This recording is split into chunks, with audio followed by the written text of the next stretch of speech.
Come, let us start. So today what are we going to have? We are going to have case group presentation. Each group will present a case. The questions have been asked for each group, right?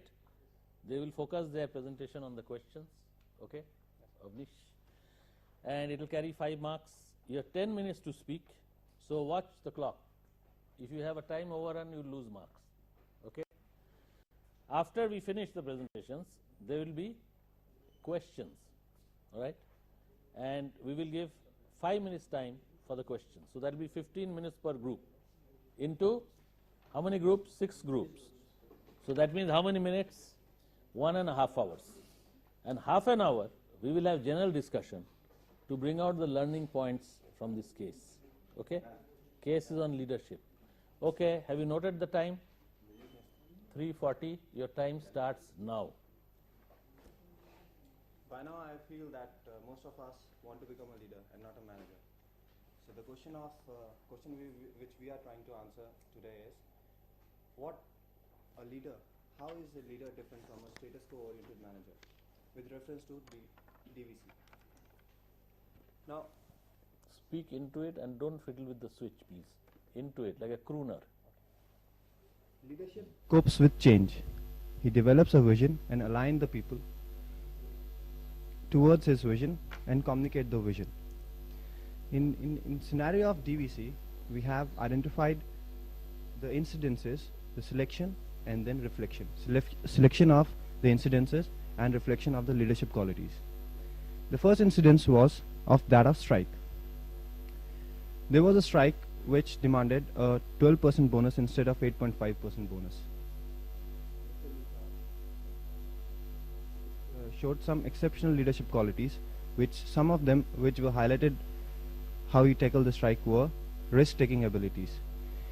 Initially there was no person, no head of the DVC previous who could challenge the union, but he did. It shows his exceptional risk-taking abilities. Another one is he inspired trust among people. He was able to break the union unity in the sense that he was able to influence the engineers and other union members. There were many unions, so he was able to inspire trust in him, and he said that he backed them so that they could come out of the inhibitions which were because of the politically related unions. The second incident was the beautification of the walls. Why? Because he thought that if the ambience is not good, people are not willing to work. His leadership qualities, challenging the status quo. Why? Because it has been there for many years. He changed that.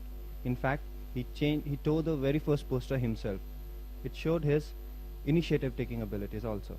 Then he was a very astute problem solver. Astute why?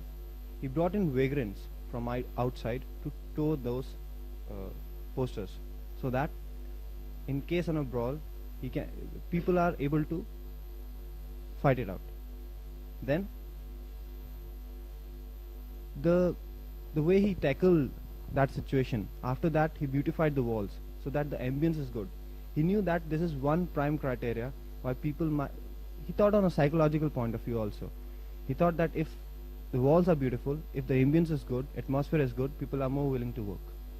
There are many other incidents like the school activities, the grievance balance, which will be taken care of by Gaurav.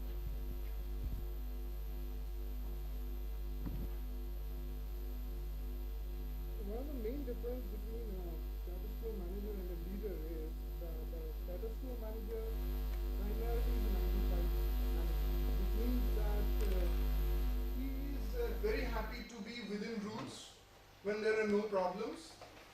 Day-to-day jobs defined, and he operates within those rules, and he doesn't risk to go beyond. In case of Mr. Luthar, all the incidences highlight that he was very strict on rules, but also he went beyond the rules to justify the needs of the people. Now, one of the incidences is, for example, that of the school, where it showed his ability to influence people. More importantly, it showed the empathy, how he recognize the real problem of the students. And the second incident was the grievance panel. Here it showed that he was very truly people oriented, and primarily he targeted people rather than the system or the structure. Basically it was his whole aim was directed for improvement of the personnel. However, given that the means adopted by people, as long as they were within limits, only then he entertained the employees, which means that he was a fine blend of a strict disciplinarian and highly people oriented too. And what we could understand is he had an inclination to make DVC a people first culture. He wanted DVC people to imbibe that sense of pride while work as an employee of DVC, for example, while taking a ticket at the station, when the ticket collector entertained the personnel even after everything was over, and when he introduced himself as a DVC employee. The later part will be taken up by Asif.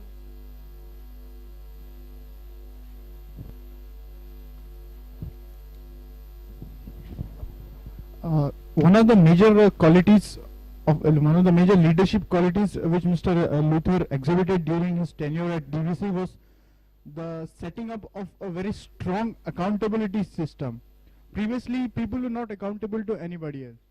Like the grievance redressal system, which brought in, helped quite a lot in the revival of DVC.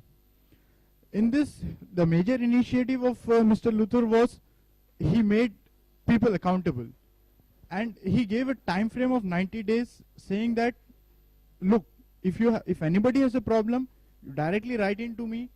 90 days is the time. If that doesn't happen, then I am personally accountable. He thought that if people have grievances against their co-workers or the system, then it is the duty of the people to sort them out, and vice versa. This was one of the major initiative he had taken. And he also instilled respect among the workers, respect among workers and chief engineers, respect among skilled workers, unskilled workers. This was one of the major initiatives he had taken, and people realized their importance relative to each other, which brought in a very good work culture, and thus led to success of DVC. Then finally, the other general changes which Mr. Luther brought in would be taken up by Taneja.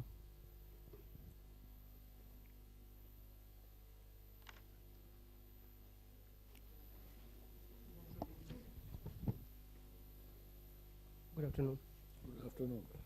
Since we have already talked about the selections and reflections of the DVC story, where various incidents were lined up, and it shows the qualities which was reflected by a leader. Now there are some general incidents not pertaining directly to the questions, but which shows the qualities of a leader in vis-a-vis status quo oriented manager. Like the leaders bring the change, cultural change, which leaders deals with the change, complexity of the change.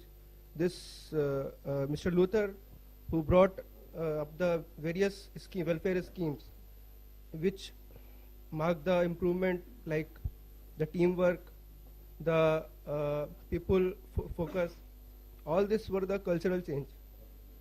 Other things which Mr. Luther acted, which shows his leadership qualities, is the qualities of walking the talk, in which whatever he persuaded people to do, he was also acting on that. And he was more focused towards the people rather than the system and the structure. He feels that people are most important, and should follow the means or not. He was showing this particular pattern, that whether we should also take care of the means or we should only take care of the ends. And other welfare schemes like trust, which brings the trust, which helps the trust building and the culture building of the DVC. So overall, we see that the leaders which work towards which cope up with the change and complexity of the change are quite different from the status quo oriented manager. Thank you. Thank you. Now we have 5 minutes for questions. Let me ask the first question to group 4 collectively. One of you can answer. So what is 1 or 2 words to describe Mr. Luther's leadership? Just 1 or 2 or 3 words. A punch phrase. Hard on rules, soft on people. All right. Sir, one negative Pardon me? comment about Mr. Luther. All right. Sir, I don't know whether it is within the bounds of the case or not, Hmm. but it was as if like the PSUs have been since their inception, it was primarily focused on people. The vision was it was not to that extent on growth. The situation on DVC. Come here and talk. The situation of DVC today, where I think Krishna will agree with me, the charges of electrical charges of DVC, which DVC charges to industry and other kinds of consumers in its area of jurisdiction, is substantially higher than what other electric companies charge. Primarily, the reasons behind this are lot of activities which DVC does in the name of social welfare are totally free. As the name suggests, things should be free, but I think Okay, it let me has interrupt gone you. beyond that. Can you close this by a punch line? What is the criticism? The criticism is Too much welfare? Is that what you too want much, to say? like typical Nehruvian focus on Too industry. much welfare. All right. Good. Thank you very much. I think you can sit down. Give them a hand. Now, questions from the house. We have 3 minutes. Yeah, tell me. Avin said that they were hard on production, soft on Hard on rules, soft on talk, soft on people. on people. So I think he was selectively soft on people because when the INTUC leader confronted him, he immediately suspended him because he had crossed the Lakshman Rekha. So can you universally say that he was soft on people? It depended on the situation. As they behaved, so he responded. So his style changed depending on the situation. But overall, you still agree that he was soft on people? No, I He won't had a use the word people soft. orientation? He empathized with people. He cared for their welfare. But wherever they crossed the Lakshman Rekha, he was very tough. Let me ask you a question, which the class can answer, anyone. Was he task oriented or people oriented? Both. Mix? Example of task orientation. When I say task, I mean performance, organizational performance. Task orientation in the absolute sense, without caring for the people. That is absolute task orientation. Does the case suggest No. anywhere where he went after targets or set stretch targets? The British team had come down to 600 megawatt. He achieved 700. All right. Okay. From research. Let's stop that discussion on that question. Any other questions? Yes, Francis? No questions. Pass. Any other questions? All right. If no questions, we'll call upon group number 1 and excuse group number 4. Huh?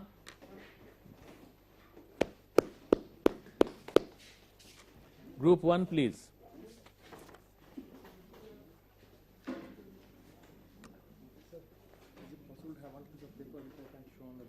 Yes, it is possible. You can, if you want, you can write on this and it will automatically go on the board. Huh? All right, have you watched the clock? Viraj, keep an eye on the clock. What is your time? I haven't started. Your time starts now. So this preparatory one. All right, preparatory.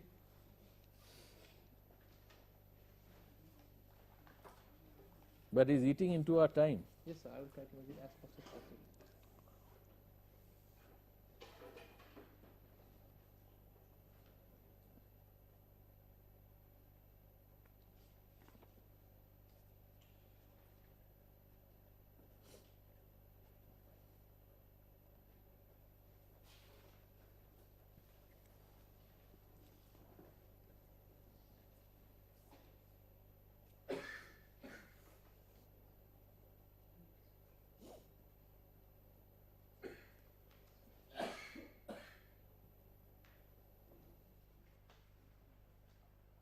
You can call out, Viraj, what you are writing.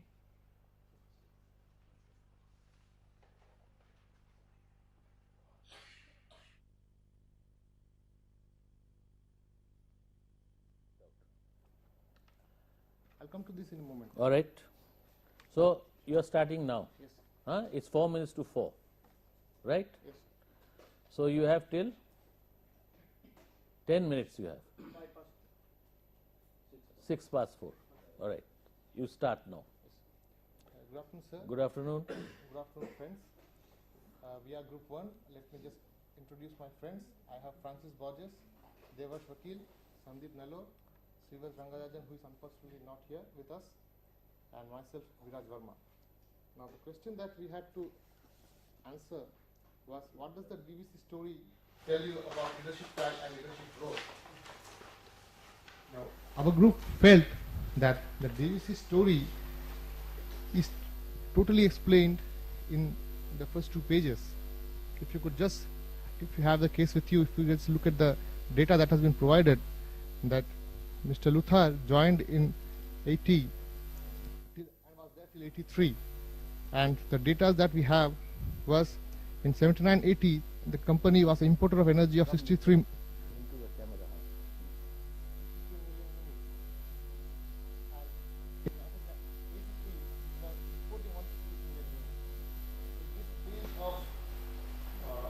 around 220 million units of power. Then improvement in revenue earnings from 1120 million to 2220 million. And other data that has been given in the same place reflect the whole story, the efficiency and the efficacy of the individual that Mr. Luthar was. Now, coming to the concept of leadership style, our group felt that it was very difficult to bring into explanation any particular theory that we had. Rather, the figure that I have put up on the screen is one of the best models that the whole story fits into. Now, this theory is Hershey situational leadership model, which explains the relationship between a leader's task behavior orientation and relationship behavior orientation. Now, when I say situational leadership model, it means that it doesn't mean that a leader is placed at one particular quadrant always along his behavior. What it means is that depending upon events, depending upon the situational requirements, the constraints that the leader faces, his behavior is around this normal curve. Now, the quadrants are authoritative if the task behavior is high and relationship behavior is low, delegative if it is both the relationship behaviors are high, responsive if both are low, and facilitative if the relationship behavior is high and task behavior is comparatively low. Now, to explain from the DVC story point of view, we have Mr. Luthar's behavior being related to all these 4 characteristics at different points of. Don't be camera shy, Viraj. I'm not sure. Come into the camera. Hold this. Yes. So that you can be heard. Now let us take these positions one by one. Authoritative, well, the story starts with the example of Mr. Luthar himself tells that formula behind his success are on 3 areas, like discipline, accountability, and dynamic welfare. And when it came into implementation of disciplinary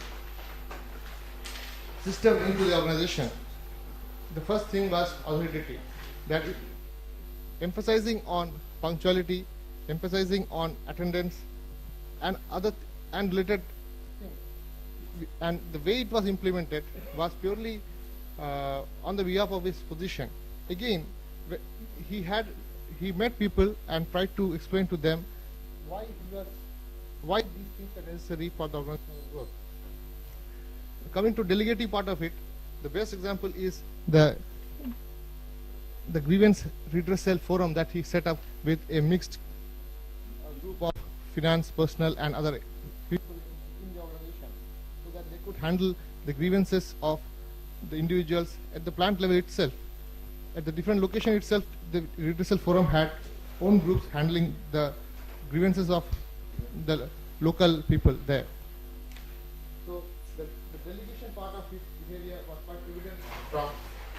part of the story. Now, responsive, well, responsive, although it brings into low in task and low in relationship, but it is definitely a basic nature of responding to the call of the situation. Like the power plant manager in Chandrapura, when he came up to Mr. Luthar looking for help, saying that he had some problem with the high school and all. The immediate action was that he had to go back to the plant, and Mr. Luthar followed him the next day, and with strong action against the with strong action through his talk to the students, he immediately responded to the requirement of the power plant manager. But that doesn't mean that he didn't attend the high school requirements. He realized that all grievances, like he says here, to take his verbatim, he says that grievances are ultimately the results of some loopholes in the implementation of management system. So it had to be taken care of by the management alone. So all the developments that were required by the high school were again taken care of by Mr. Luthar. Facilitating, the last few pages are full of activities that he arranged for the organization. Setting up of libraries, schools, yoga classes, all facilitating a holistic growth of all individuals related to the organization. In fact, who came into the family of the organization. We have 3 minutes, Viraj, and 3 speakers waiting down the line. So I am the only speaker of my group. So what are I'm they doing here? the spokesperson. They are giving you support out here? I gave me support during my study. Okay. Why don't they sit there? To answer questions, all right. Now, there are again several areas. There are several areas theoretically explained as characteristics of leaders that Mr. Luthar had exhibited at different points of time, like being democratic, where he says that people are the basis of an organization, except that they should be following rules where they have to. Then motivating people to achieve high targets, without which the first few data would not have been practically possible. Then analyzing situations, like previously explained, each and every problem that he solved were results of in-depth analysis by an individual who was capable and quite self-motivated to do it. And he somehow imbibed trust in the organization itself. The different components of trust, like integrity, competence, consistency, loyalty, and openness. Openness, which is exhibited by the simple fact that he welcomed all kinds of grievance letters and frank responses from any individual, irrespective of the cadre in the organizational hierarchy that he belonged to write directly to him in case his grievances were not handled immediately. So our group feels that instead of putting Mr. Luthar into a specific school of leadership style, we would rather declare him as an ideal situational leader who performed to the best of his ability and to the best of the results that we find, as and when the situation called for his performance. Thank you very much. Good. Now, any questions? So he has summed up ideal situational leader. This is what Mr. Luthar is. That is the group's view. Anyone challenging that? Is there any theory to back up this situational leader aspect? Yeah.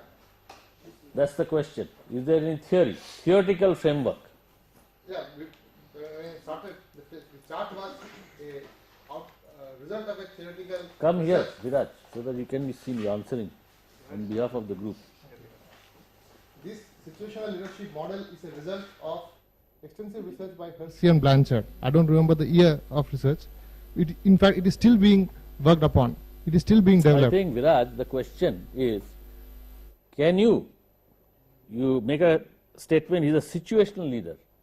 Can you give any instance from the case and relate it to the theoretical framework to show how he is a situational leader? Yeah, I always explained that, sir. Say, repeat it, he missed that. That means in situation A, he exhibited some type of characteristic of leadership. Situation B, which is different, he exhibited yet another type. That's the question, Vikas. Okay. To use verbatim, he somewhere says that big, small lies lead to big lies. That smallest infraction, if given big space, will lead up in larger infraction. So his step of acting to such happenings were quite authoritative. Implementation of discipline, that is, and walk the talk, which was simply behave what you speak. Otherwise, it's very difficult it's very difficult to motivate a group as such. Then, in case of delegation, I said we have grievance redressal forum posted in different locations. In responsive, we spoke about responding to the individual problem and attending to the high school grievances by providing immediate funds and enhancing the school to from class 10 to class 12. And facilitative is explained all the case. So what you are really saying is, whereas in the first situation he was authoritative, right, on account of discipline, accountability, in another situation where he felt as a genuine grievance, he was welfare oriented.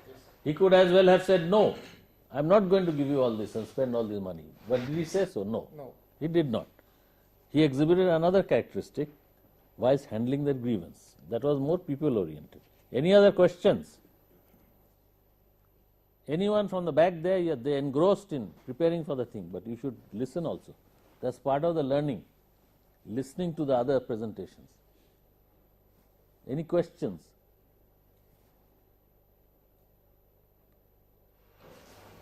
No questions from this side? We are right at the end. No questions at all. So you give them full marks.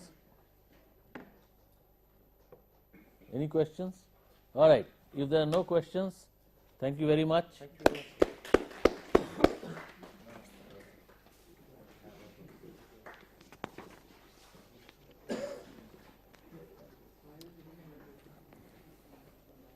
Next is group 2. Who is presenting for group 2? Okay.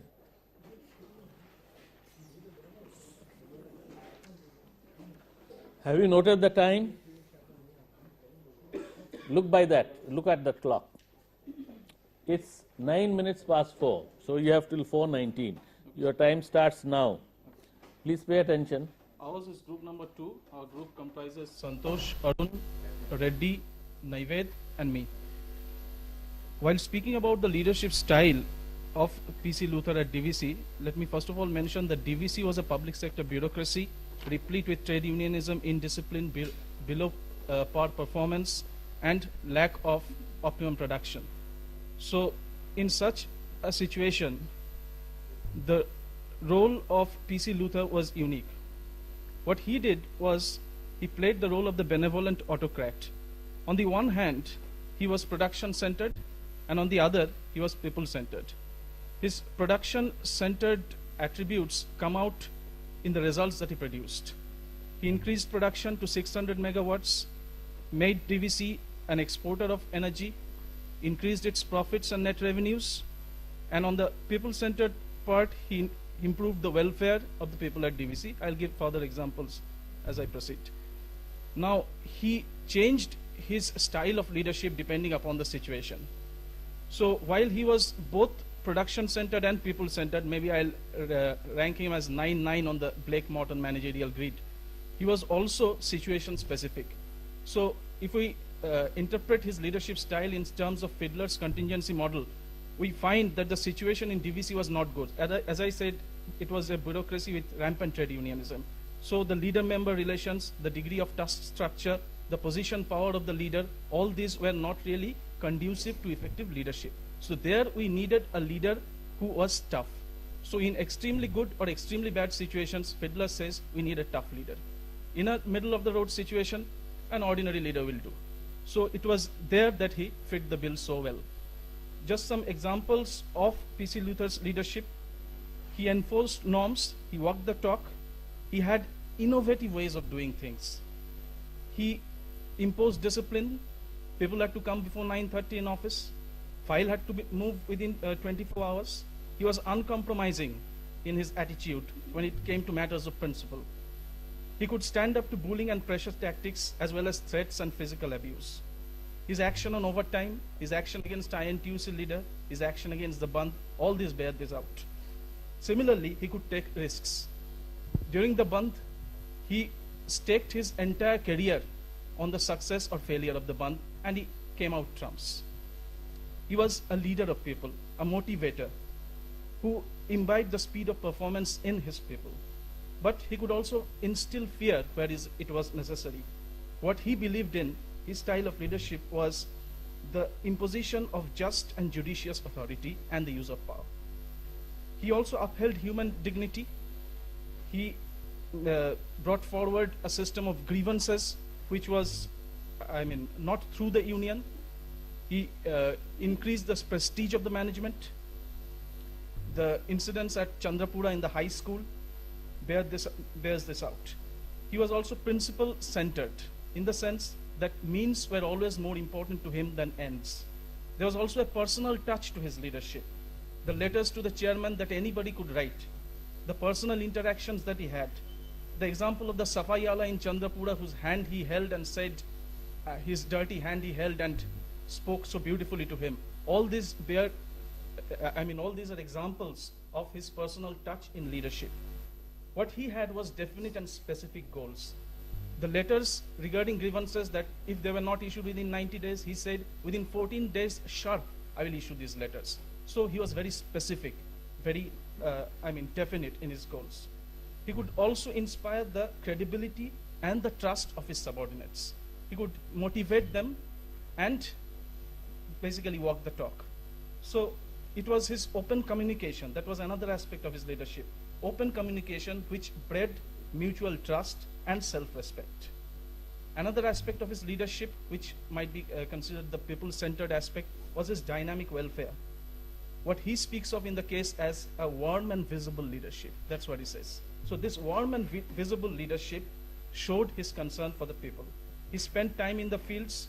He spent time on human beings, on their welfare, so that they could have a sense of shared pride in the organization. He looked after staff welfare, and what he did was he set up schools, libraries, yoga classes, and films for children of the staff. So all these welfare measures earned him the goodwill of the people. Another aspect was that he could forge a team spirit in the organization. So this team spirit and the involvement that he could brought to bring upon DVC was something really unique. They had this esprit de corps in DVC after P.C. Luther took over charge of the leadership. Then he was also improvement oriented. The various improvement trusts that he set up for each subsystem of the thermal plants, they were a unique measure, something you can say akin to the quality circles we have in Japan. So for each of these quality circles, for each of these subsectors, what he did was he identified the flaws in those systems, how production was being carried on, what were the possible areas of improvement, and tried to improve upon them. So these innovative ways of bringing about improvement in production and efficiency was another very important aspect of P.C. Luther's leadership. And he was also daring. He was ready to bring about large changes, big changes, organizational changes, so that he could make the organization a functional one, a divisional one, from a basically functional bureaucratic hierarchical organization. So these were the changes that he brought about.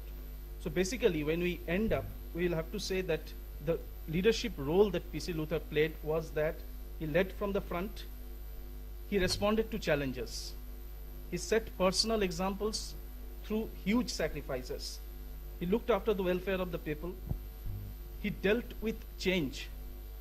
What he actually challenged the status quo in terms of Kurt Lewin's change model, three-step change model, we can say that he challenged the status quo, unfreezed the present status quo, then activated it, and then froze it again. So these 3 stages of unfreezing, activating, and freezing again was what he tried to and successfully brought about in DVC. That was his leadership role. So he also imposed the rule of law in DVC, inspired the trust and confidence of his subordinates, and made enormous sacrifices.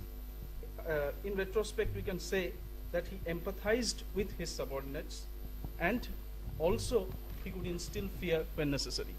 So, as I said at the very beginning, he was both production-centered and employee-centered, depending upon the situation. So that was the leadership style and the leadership role that P.C. Luther played in DVC. That's all. Thank you. Good. Now, don't go away. No, I'm standing. Come and stand here. Any questions? Three-step framework for managing change. You unfreeze, Activate. activate, and And then freeze you again. freeze again. Yes. The first two are okay, but when you are freezing a particular state again, Yeah. don't you think so? You're removing a change culture from an organization. No. It's not good to continue. Isn't it better to keep continuing changing with respect to the environment rather than freezing a particular? Let me respond. I mean, it was already a frozen situation which P.C. Luther encountered when he came in first. But if the freezing is for good, I mean, then it's fine. Of course, there are avenues for change anytime. When I mean change, I don't mean a permanent freezing of the change. Of course, maybe after a few years, further changes, further betterments, improvements might occur. That's it. Any other questions? Devash, any questions? Any observations? All right, then we will give a big hand.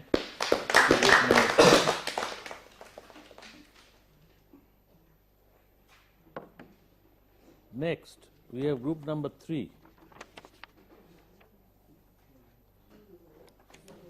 Where is group number 3?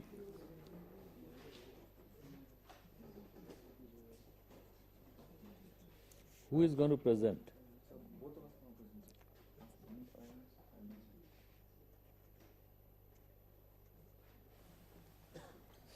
Come. Have you noted the clock? What time is it? 19. You have till 29. Your time starts now. Good evening, friends. Good evening. We have the case on the DVC story. Our question is the one that how do you differentiate between a status quo manager and a leader, right? So the group consists of myself, Darshpreet Singh Man, Praveen Paritala, and Rajiv Bhushan, Ashutosh, and they're absent. But half of the presentation I'll manage, the other half he'll take over. You lead and you'll manage also. Yes, sir. All right, good. So I'll draw the structural framework before he goes deep into the DVC case to bring out difference between a leader and a manager. First question, what is a manager? What is a status quo manager? Now, the basic definition says that a manager is a person who's able to derive work out of the other people. Now, this work is related to an organization context in which you're performing.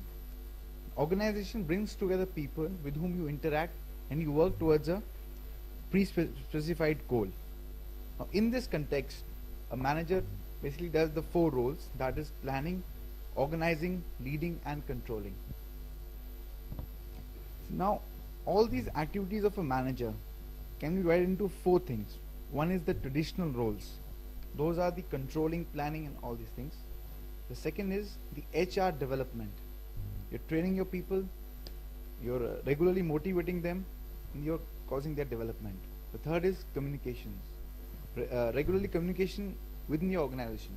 And the fourth is networking. Now, these are the 4 activities which a manager is mainly linked with. Now, a framework is given by Lutyens. Unfortunately, I can't bring it over to you. It says that how a manager divides his time between these 4 activities, like that describes his effectiveness. a simple manager, like he is doing about 25% each in each of the 4 areas: traditional roles, communication, networking, and HR development. If you compare it with the successful manager or an effective manager, you will find that the time that they are spending in communications and networking goes up. So we felt that this communication and network, they draw the pedestal for them, for these managers to go up and become leaders.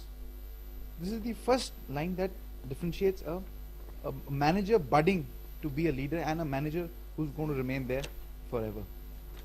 Now let's move a little bit ahead and see that how do you differentiate between a leader and a manager. A manager is a person who manages complexity. Now this complexity comes in terms of setting targets for the employees, setting a hierarchy of the organization, and controlling. That is, seeing if the targets are being met by the organization. In comparison, a leader is a person who manages change. The crux thing behind a leader is that he has a vision. That leader has a vision. The second thing is that he aligns people to that vision. And the third thing is that he is continuously motivating them, pushing them to move ahead in life, causing their personal development as well as the development of the organization. So, putting this into a framework is one more thing, that a manager does the things right, but a leader does the right things. Now, going ahead, there's one more theory which we came across on the web. It says that, it's very interesting, it says that a person who have in the brain, who are left side oriented, right? They are more methodological. They are more logical. Yes, they are more logical. They are more into mathematics. They make better managers. Physics, chemistry. Yes, they make better managers, as compared to the people who have a stronger right side. They are more creative. They are more self-motivated, and they make better leaders. Now, you can't say whether this is right or this is wrong, but he has drawn a number of examples saying that, but it says that there can be people who's equally left side and right side strong. Like, there are very few examples, like he said that Leonardo da Vinci was one such case, who was a very good manager plus a leader. One more thing is that a good leader can become an effective manager, but it is difficult for an effective manager to become a good leader. Like the traits, incorporating the traits is difficult.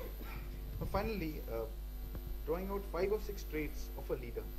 First thing is desire to lead, sincerity and integrity, intelligence, work-related knowledge, and lastly and the most importantly, communications and being a people's man.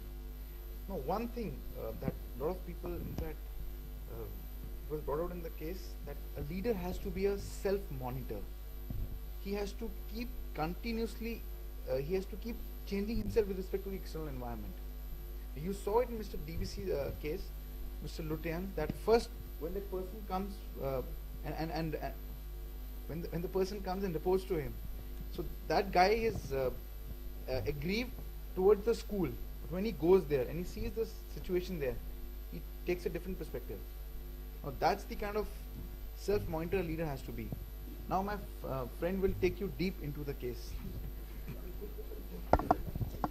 I can see that we are enjoying the case. That's good. You must enjoy what you do. Man has clearly differentiated what are the traits of a status quo manager and that of the leader. Now I would take more into the case as in particular with the leader's case as to how he is molded into the role of a leader. Now he has identified 3 different traits which are very important for bringing out radical changes in the organization. The 3 traits which he has believed are discipline, accountability, and dynamic welfare. Now in discipline, he has showed the trait of initiativeness, of tearing away posters. And this is, tearing away posters is something related with risk, and no people have come forward to help him out. That means he has the calculated risk-taking ability. Everybody can take risk, but there is the leader differentiates between those of other people, the managers, effective managers, whether he is able to calculate the risk which he is going to take, the calculated risk, whether it would reap in results or how much of what probability of it does end in good results.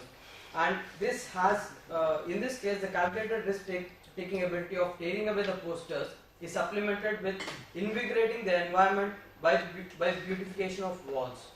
He is sure that once he tears away the posters, the unions will be against him. And in order to complement it, he has also added this beautification practice, which makes the people satisfied and which makes them not to again dirty the walls. And he was strict when situation demanded. And he has the courage. He has the courage to withstand pressures also. He is strict when the situation demanded. This has been clearly described when he has removed the personnel manager from discharging his duties because he was not up to the expectations of his employees and up to himself. The next thing is accountability. Now he believed in certain ethical values which does good for the welfare of the people, not only to himself, not only to satisfy his goals, but also it is centered more towards the societal values. He said that the means should be legitimate and we should not just believe in the ends.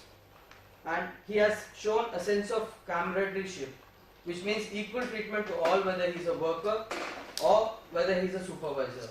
He in fact initiated this camaraderie by shaking hands with a Safai Wala, and he has created a supportive climate where people are encouraged to come out with new ideas, where people are encouraged to do new things, and at the same time gather a sense of self-respect among the people.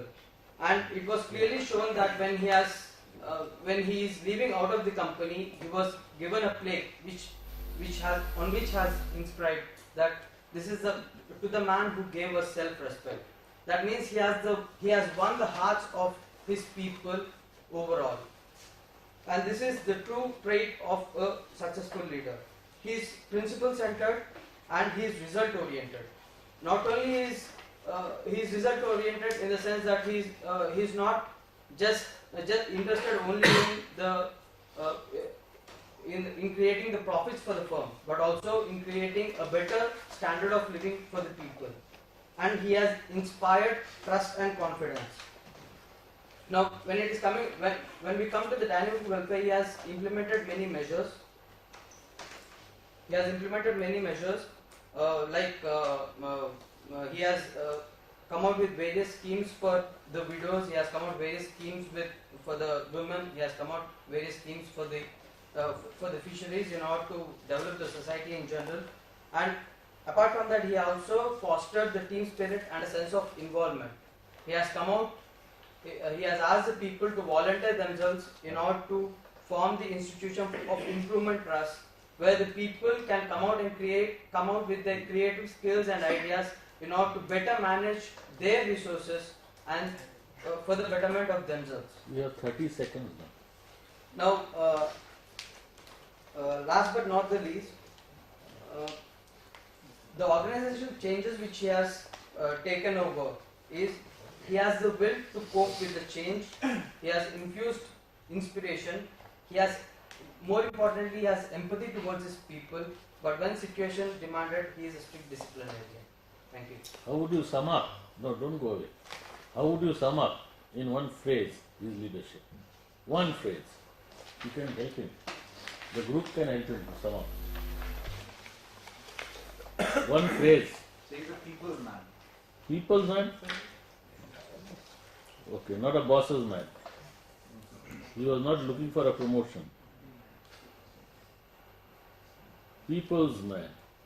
Get work out of people, he will automatically get promotion. Okay.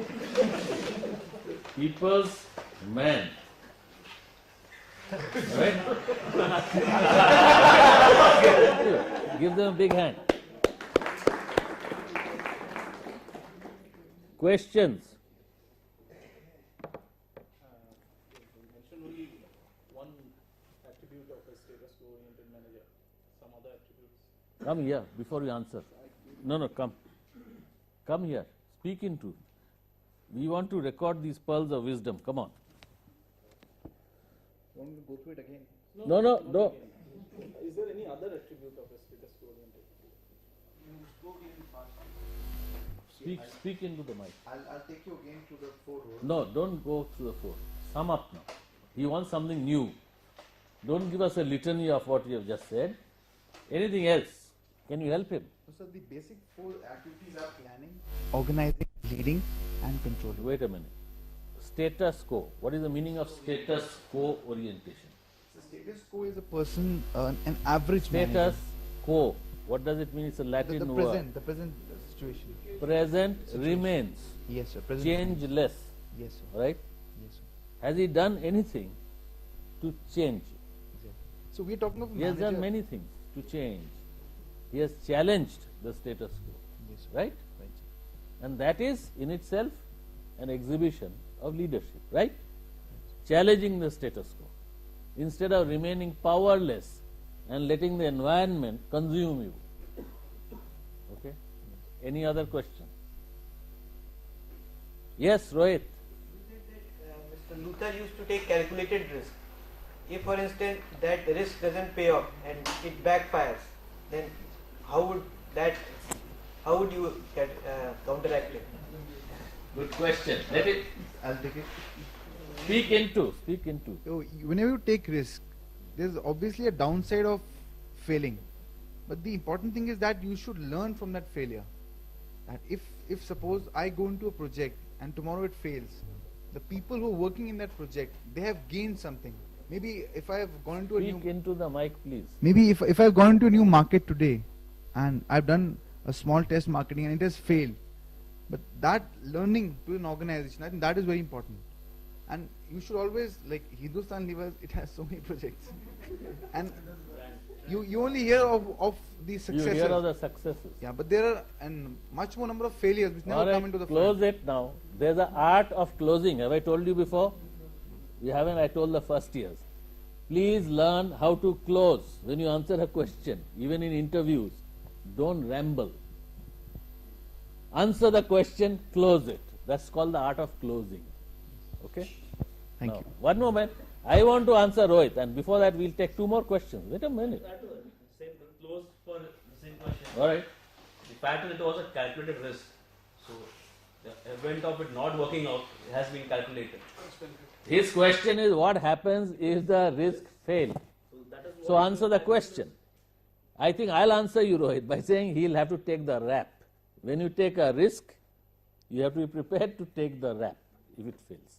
Or if it succeeds, bask in the sunshine of all the kudos that you get. All right? Any more questions? One more I can take. Yes, Virat. He'll answer, all right? Give him the mic. He's armed with the mic now.